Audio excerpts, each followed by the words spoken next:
ನನ್ನ ಹೆಸರು ವೆಂಕಟೇಶ್ ಅಂತ. ನಾನು ಈ ಶಾಲೆಯ ಹಿರಿಯ ವಿದ್ಯಾರ್ಥಿ.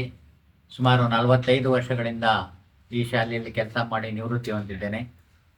ಸುಮಾರು 40 ವರ್ಷಗಳ ಕಾಲ ಎಚ್ ಎನ್ ರವರ ಜೊತೆಯಲ್ಲಿ ಅವರ ಎಲ್ಲ ಕಾರ್ಯಗಳಲ್ಲಿ ಪಾಲ್ಗೊಂಡು ಅವರಿಂದ ಪ್ರೇರಿತನಾಗಿ ಅವರ ಆಶಯಗಳಾದ ವೈಜ್ಞಾನಿಕ ಚಿಂತನೆಗಳನ್ನು ಸಾರ್ವಜನಿಕರಲ್ಲಿ ಬಿತ್ತುವುದರಲ್ಲಿ, ವಿದ್ಯಾರ್ಥಿಗಳನ್ನು ಪ್ರೇರೇಪಿಸುವುದರಲ್ಲಿ ನಾನು ಪ್ರಮುಖ ಪಾತ್ರವನ್ನು ವಹಿಸಿದ್ದೇನೆ. ಬಹುಶಃ ನಾನು ನಿಂತಿರ್ತಕ್ಕಂಥ ಈ ವಿಜ್ಞಾನ ಕೇಂದ್ರ ಪ್ರಾರಂಭವಾಗಿ 24 ವರ್ಷ ಆಯಿತು. ಅದನ್ನು ಎಚ್ ಎನ್ ರವರೇ ಪ್ರಾರಂಭ ಮಾಡಿದ್ರು. ಅವತ್ತಿಂದ ಇವತ್ತಿನವರೆಗೂ ಕೂಡ ಲಕ್ಷಾಂತರ ವಿದ್ಯಾರ್ಥಿಗಳು ಈ ಕೇಂದ್ರಕ್ಕೆ ಭೇಟಿ ಕೊಡ್ತಾರೆ. ಬಂದಂಥ ವಿದ್ಯಾರ್ಥಿಗಳಿಗೆ ಒಳಗಡೆ ಇರ್ತಕ್ಕಂಥ ಪ್ರಯೋಗಗಳ ದರ್ಶನದ ಜೊತೆಗೆ ಅವರಿಗೆ ವೈಜ್ಞಾನಿಕ ಚಿಂತನೆ ಮತ್ತು ಮೂಢನಂಬಿಕೆಗಳ ವಿರುದ್ಧ ಹೋರಾಟ ಮತ್ತು ಅವರಲ್ಲಿ ಮೂಡಿರ್ತಕ್ಕಂಥ ಭಯದ ವಾತಾವರಣವನ್ನು ನಿವಾರಿಸೋದಕ್ಕೆ ಅನೇಕ ಲೆಕ್ಚರ್ಗಳನ್ನು ನಾನು ಮಕ್ಕಳಿಗೆ ಕೊಟ್ಟಿದ್ದೇನೆ.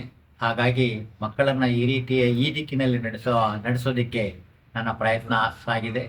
ಮತ್ತು ಇಲ್ಲಿ ದೇಶಭಕ್ತಿ ಗೀತೆಗಳ ಅಧ್ಯಯನವೂ ಕೂಡ ಇದೆ. ಒಂದು 25 ವರ್ಷಗಳಿಂದ ಎಲ್ಲರೂ ಕೂಡ 3 ಭಾಷೆಗಳಲ್ಲಿ ದೇಶಭಕ್ತಿ ಗೀತೆಗಳನ್ನು ಕೇಳಿಸ್ತಕ್ಕಂಥ ಪ್ರಯತ್ನ ಮಾಡಿದ್ದೇನೆ. ಜೊತೆಗೆ ಪಕ್ಕದ 3 ಕಿಲೋಮೀಟರ್ ದೂರದಲ್ಲಿ ಎಚ್ ಎನ್ ವಿಜ್ಞಾನ ಕೇಂದ್ರ, ಬಹುಶಃ ಸರ್ಕಾರ 130 ಆ ವಿಜ್ಞಾನ ಕೇಂದ್ರಕ್ಕೆ ಜಾಗ ಮಂಜೂರು ಮಾಡಿದೆ. ಪ್ರಸ್ತುತ 16 ಎಕರೆಯಲ್ಲಿ ವಿಜ್ಞಾನ ಕೇಂದ್ರ ಕಾರ್ಯನಿರ್ವಹಿಸ್ತಾ ಇದೆ. ಅಲ್ಲಿಯೂ ಕೂಡ ಸದಸ್ಯನಾಗಿದ್ದೇನೆ. ಹಾಗಾಗಿ ಎಲ್ಲ ಹೆಚ್ಚಿನ ಆಶಯಗಳನ್ನು ಸಮಾಜಕ್ಕೆ ತಲುಪಿಸುವ ಪ್ರಯತ್ನವನ್ನು ಮಾಡ್ತಾ ಇದ್ದೇನೆ. ಹಾಗಾಗಿ ನಾಳೆ 31/1/2025 ನಮ್ಮ ಶಾಲೆಯಲ್ಲಿ ನಡೆಯುವ ಎಚ್ ಎನ್ ರವರ ಸ್ಮರಣೆ ಕಾರ್ಯಕ್ರಮಕ್ಕೆ ಬೆಂಗಳೂರಿನಿಂದ ಬರ್ತಕ್ಕಂಥ ಜ್ಞಾನ ವಿಜ್ಞಾನ ಸಮಿತಿಯ ಜಾಥಾ ಎಲ್ಲ ಗೌರವಾನ್ವಿತ ಸದಸ್ಯರಿಗೆ ಸ್ವಾಗತವನ್ನು ಕೋರ್ತಾ, ಮತ್ತು ಅಂದು ಕೂಡ ಇನ್ನೊಂದು ವಿಶೇಷ ಅಂದರೆ ಎಚ್ ಎನ್ ರವರ ಏನು ಸರಳತೆಯನ್ನು ಬಿಂಬಿಸ್ತಕ್ಕಂಥ ನೈಜ ಚಿತ್ರಣದ ಒಂದು ಮ್ಯೂಸಿಯಂ ಅನ್ನು ನಮ್ಮ ನ್ಯಾಷನಲ್ ಎಜುಕೇಷನ್ ಸೊಸೈಟಿ ನಿರ್ಮಾಣ ಮಾಡಿದೆ. ಅದರ ಉದ್ಘಾಟನೆ ಕಾರ್ಯ ಕೂಡ ನಡೀತಾ ಇದೆ.